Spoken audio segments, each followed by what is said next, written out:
melhor filme do ano até agora é Oppenheimer. Pode ir sem medo pro cinema, porque o novo filme do Christopher Nolan é incrível. Eu sou suspeito pra falar desse diretor, porque eu gosto de todos os filmes dele. E ele fica aí um tempinho sumido, né? Mas quando ele volta, ele aparece com uma tremenda qualidade. É aquela famosa bola de segurança, né? Você comprar um ingresso para ver um filme do Nolan é saber que vai valer a pena. Sobre a Segunda Guerra Mundial tem uma profusão de filmes, né? E especificamente sobre a bomba atômica também tem bastante coisa interessante. Recentemente eu gravei um vídeo sobre o Gorgo, que foi a resposta britânica, a resposta do Ocidente para o Godzilla. Nesse vídeo eu conto que o filme do Godzilla não foi só um filme de monstros. O Godzilla, o lagarto, simbolizava os efeitos que a bomba atômica provocou no Japão. E o diretor do filme, Ishiro Honda, soube com muita habilidade mostrar pra gente o terror estampado na face das pessoas, no caso, os sobreviventes das bombas. E duas outras obras que se destacam ali com essa temática que eu queria recomendar para vocês. A primeira é O Túmulo dos Vagalumes, né? Um dos melhores filmes do estúdio Ghibli, um filme emocionante, tocante, que você chega até a chorar com cenas marcantes que existem nesse filme. E claro, não poderia deixar de citar O Início do Fim. Ambos têm muita relação um com o outro e algumas diferenças. Com certeza Christopher Nolan olhou para O Início do Fim como uma inspiração, mas contou com muito mérito a mesma história partindo de um olhar diferente. Enquanto Oppenheimer tem um foco singular na vida de Robert Oppenheimer, O Início do Fim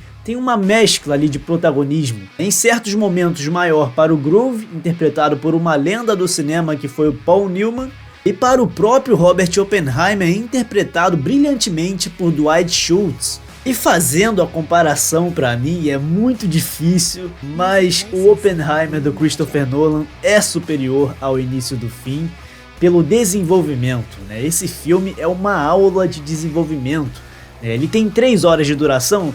Tem, mas ali com 1 hora você já percebe a aula que ele dá. Sério, é genial. Pra mim é um dos melhores desenvolvimentos de personagem dos últimos anos. Desse ano com certeza é o melhor. E que deve no mínimo levar Cillian Murphy a ser indicado à temporada de premiações Globo de Ouro, Oscar e tudo mais. E seguindo aqui com as comparações, né? Em O Início do Fim, aquele segmento de Los Alamos acontece já nos primeiros 15 minutos. Enquanto em Oppenheimer, eles só chegam em Los Alamos depois de 1 hora quase de filme.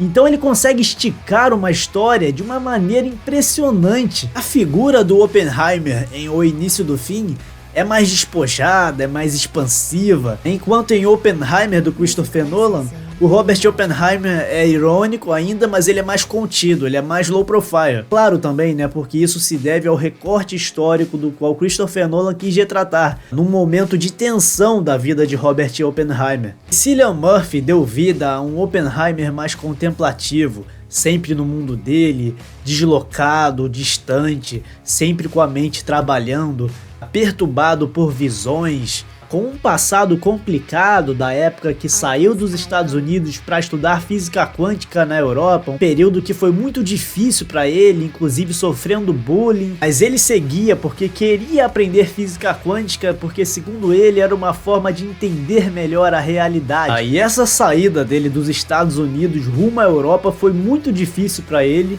principalmente por questões de adaptação. Ele recebeu um convite para ir à Alemanha estudar, porque lá era tido como um lugar mais propício para estimular o pensamento científico, por ter uma cena pujante de ciência.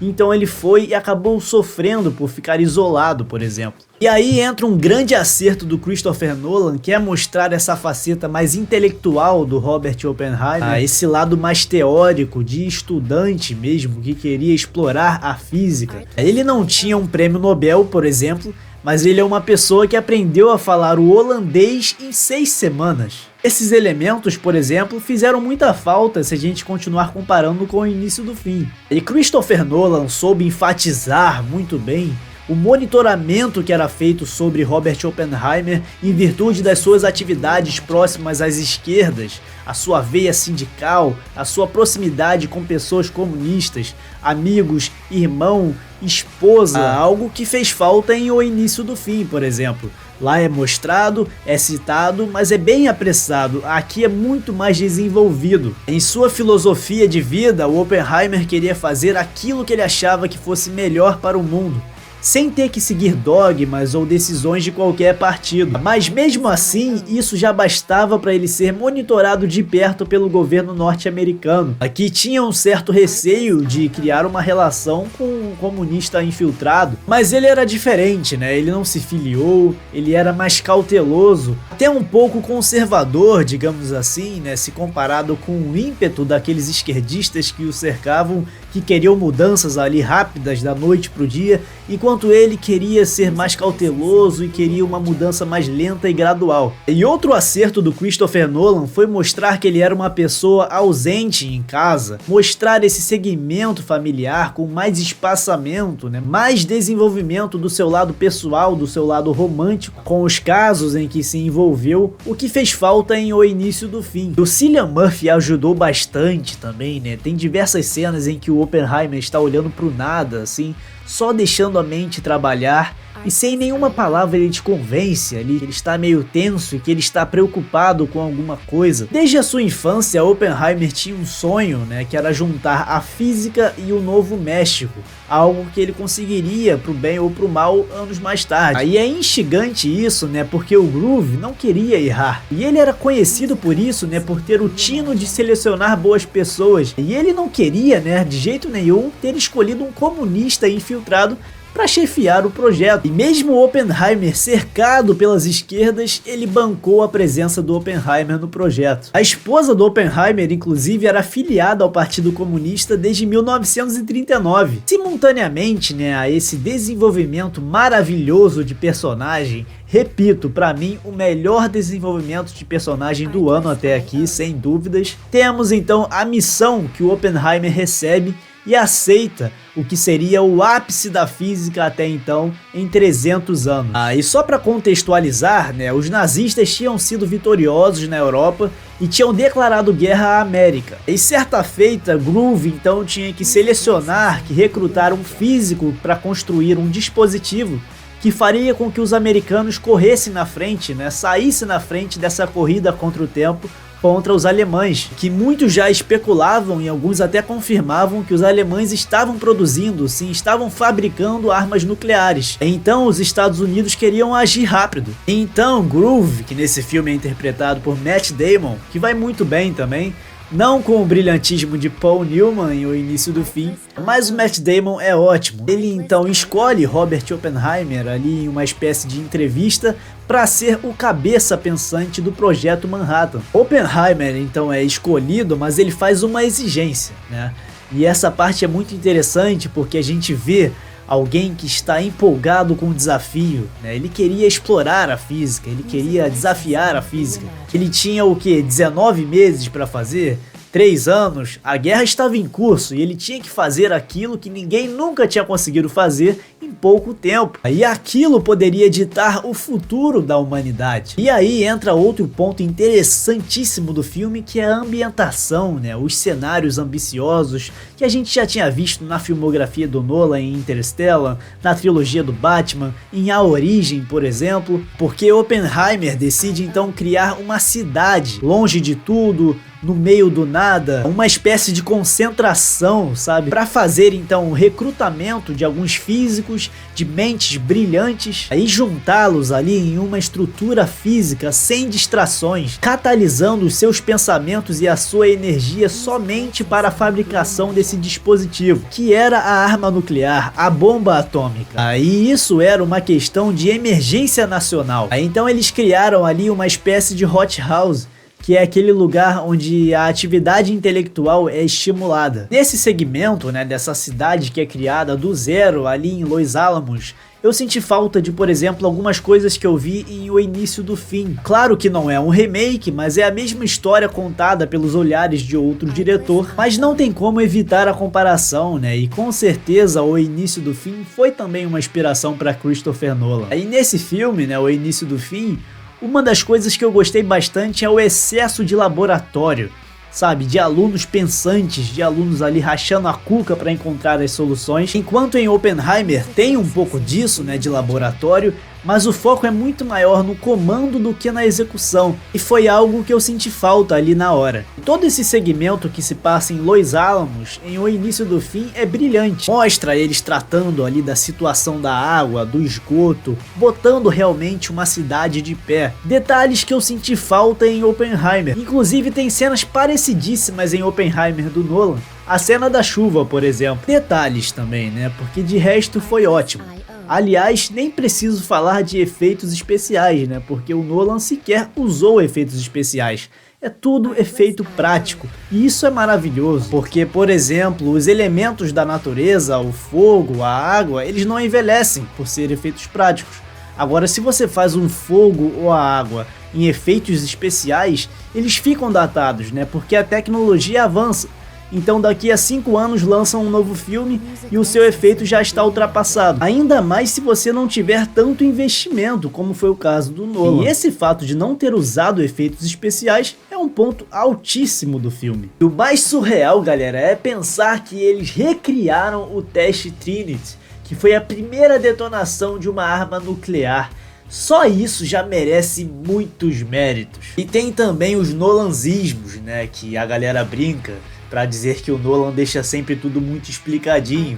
E aqui é mais na parte científica, né, para explicar a formação da bomba, que era necessário bater os átomos para criar uma reação em cadeia, concentrar a energia para poder colidir a massa. Para isso acontecer, né, para a formação dessa bomba, foi investido cerca de 2 bilhões de dólares na compra de 20 mil toneladas de TNT. E tinha uma remota chance, mas tinha, de acabar com o mundo todo. E isso é discutido de forma cômica no filme, né? Aliás, as piadas desse filme são bem feitas, são engraçadas e são bem dosadas ali, tem um tempo certo. É a partir daí, pra mim, que o Cillian Murphy se coloca como grande postulante ao Oscar de melhor ator nessa temporada, né? Porque depois dos bombardeios, o Oppenheimer começa a ter crises de consciência. Parece que ele também sentiu o impacto, né? Que ele também foi destruído. Contextualizando, né, um pouco antes,